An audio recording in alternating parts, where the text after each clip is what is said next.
अस्सलामुअलैकुम। जो भी इस साल पंजाब में 11वीं जमात की बायोलॉजी की तैयारी कर रहे हैं, उनके लिए एक बहुत बड़ी खबर है। 2025-26 के सिलेबस में कुछ अहम तब्दीलियां की गई हैं। तो आइए ज़रा गहराई में जाकर देखते हैं कि ये तब्दीलियां हैं क्या और इनका मतलब क्या है। देखें, 11वीं जमात का बायोलॉजी का पेपर वैसे ही काफ़ी मुश्किल समझा जाता है ना। लेकिन इस बार तो समझें कि खेल के उसूल ही बदल गए हैं। जी हाँ, पूरा का पूरा प्लेबुक यानी जो निसाब है उसे अपडेट कर दिया गया है। तो अब ये जानना बहुत ज़रूरी है कि नया क्या है। चलें फिर एक एक करके इन तमाम तब्दीलियों को समझते हैं ताकि तैयारी बिल्कुल सही ट्रैक पर रहे। तो सबसे पहला और बड़ा सवाल, बायोलॉजी के सिलेबस में आखिर बदला क्या है? जो सबसे बड़ी तब्दीली सामने आई है वो है एक्सेलरेटेड लर्निंग प्रोग्राम, जिसे एएलपी भी कहते हैं। अब ये एएलपी क्या भला है और इससे पढ़ाई पर क्या फ़र्क पड़ेगा, आइए इसको समझते हैं। अच्छा, तो ये जो एएलपी है ना, इसे स्मार्ट सिलेबस भी कहा जा रहा है। और इसका मतलब बहुत सादा है। ये दरअसल एक छोटा किया गया सिलेबस है। मकसद ये है कि किताब से कुछ टॉपिक्स हटा दिए जाएं ताकि पढ़ाई ज़्यादा टू द पॉइंट और आसान हो जाए। और एक बात जहन में रहे, ये कोई छोटी मोटी कटौतियां नहीं है। तकरीबन हर चैप्टर में से कुछ ना कुछ कम किया गया है। ज़रा सोचिए, चैप्टर 1 से टैक्सोनॉमिक हायरार्की जैसा अहम टॉपिक हटा दिया गया और चैप्टर 11 से कार्डियोवैस्कुलर डिसऑर्डर्स भी निकाल दिए गए हैं। ये काफ़ी बड़ी तब्दीलियां हैं।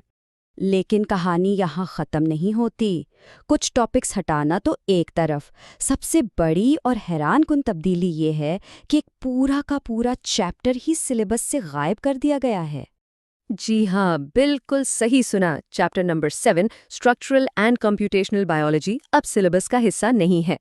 इसका मतलब है इसके तमाम MCQs, short questions, long questions, सब कुछ खत्म। ये वाकई एक गेम चेंजर है। अब जाहिर है, जहन में सवाल आता है कि आखिर इतनी बड़ी तब्दीलियां करने की ज़रूरत क्यों पेश आई? इसके पीछे ऑफिशियल वजह क्या बताई गई है? चलें, इसको भी देख लेते हैं। सरकारी मौक़िफ़ ये है कि ये सब इसलिए किया गया ताकि निसाब वक्त पर मुकम्मल हो सके, और हुकाम ने ये यकीन दहानी भी करवाई है कि ये तब्दीलियां बहुत सोच समझकर की गई हैं ताकि पढ़ाई का कोई नुकसान ना हो, कोई कॉन्सेप्ट ना रह जाए और ना ही कोई कन्फ्यूजन पैदा हो। चलें जी, अब आते हैं सबसे अहम बात की तरफ। सिलेबस तो बदल गया, लेकिन इसका इम्तिहान पर क्या असर पड़ेगा? अब हम 85 नंबर के नए पेपर पैटर्न को ज़रा तफसील से समझेंगे। तो कल नंबर है 85। इन 85 नंबरों को दो हिस्सों में तकसीम किया गया है। 17 नंबर का ऑब्जेक्टिव पेपर होगा, यानी एमसीक्यूज, और बाकी 68 नंबर सब्जेक्टिव पेपर के हैं, जिसमें शॉर्ट और लॉन्ग क्वेश्चंस होंगे। टाइम की बात करें तो कल 3 घंटे होंगे।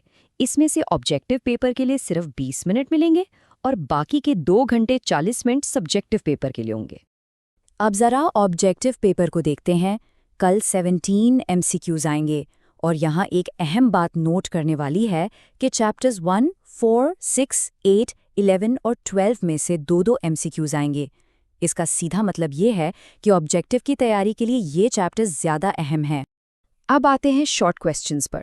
इसको 3 सवालों में बांटा गया है, क्वेश्चन 2, 3 और 4, और हर सवाल में मखसूस चैप्टर्स की ग्रुपिंग की गई है। जैसे क्वेश्चन नंबर 2 में जो सवालात आएंगे वो सिर्फ चैप्टर 1, 3, 8 और 11 से होंगे। इसी तरह बाकी सवालों के लिए भी चैप्टर्स के ग्रुप्स बने हुए हैं। तैयारी की हिकमत अमली के लिए ये ग्रुपिंग समझना बहुत बहुत ज़रूरी है। और अब सब्जेक्टिव पेपर का सबसे दिलचस्प हिस्सा, यानी लॉन्ग क्वेश्चंस। 5 में से 3 सवाल करने होंगे, लेकिन कहानी में एक ट्विस्ट है। अब हर लॉन्ग क्वेश्चन के 2 हिस्से होंगे, पार्ट ए और पार्ट बी। और सबसे बड़ी बात ये कि ये दोनों पार्ट्स अलग अलग चैप्टर से आएंगे, यानी अब कोई भी सिर्फ एक चैप्टर तैयार करके लॉन्ग क्वेश्चन अटेम्प्ट नहीं कर सकता। ये बात शायद थोड़ी पेचीदा लग रही हो, तो इस नए पैटर्न को बेहतर तरीके से समझने के लिए आइए मॉडल पेपर से एक मिसाल देखते हैं। मिसाल के तौर पर मॉडल पेपर का सवाल नंबर 6 देखें। इसका पार्ट ए माइटोकॉन्ड्रिया के स्ट्रक्चर के बारे में है, जो चैप्टर 3 से है, जबकि इसका पार्ट बी छोटी आंत के बारे में है, जो चैप्टर 9 से है। बिल्कुल अलग अलग चैप्टर्स, तो पूरे 8 नंबर लेने के लिए दोनों हिस्सों का जवाब देना लाजमी है। ठीक है, तो अब जब सिलेबस और पेपर पैटर्न सब कुछ सामने आ चुका है, तो सबसे बड़ा सवाल ये है कि तैयारी कैसे की जाए। आइए एक कामयाब हिकमत अमली पर बात करते हैं। एक बात को समझना बहुत ज़रूरी है, सिलेबस में जो कमी की गई है और जो नया पेपर पैटर्न बनाया गया है, ये दोनों चीज़ें आपस में जुड़ी हुई हैं। अगर पेपर पैटर्न की समझ आ जाए तो ये बिल्कुल वाज़ेह हो जाता है कि अपनी तवानाई कहाँ लगानी है और किन टॉपिक्स पर ज़्यादा फोकस करना है। तो खुलासा ये है कि एक 3 नुकाती गेम प्लान पर अमल करना होगा। नंबर 1, ALP सिलेबस में जो टॉपिक्स बाकी रह गए हैं, उनके बुनियादी कॉन्सेप्ट्स को बिल्कुल पक्का कर लें। नंबर 2, पेपर पैटर्न को अच्छी तरह समझें ताकि ये पता चले कि किस चैप्टर का कितना वेटेज है।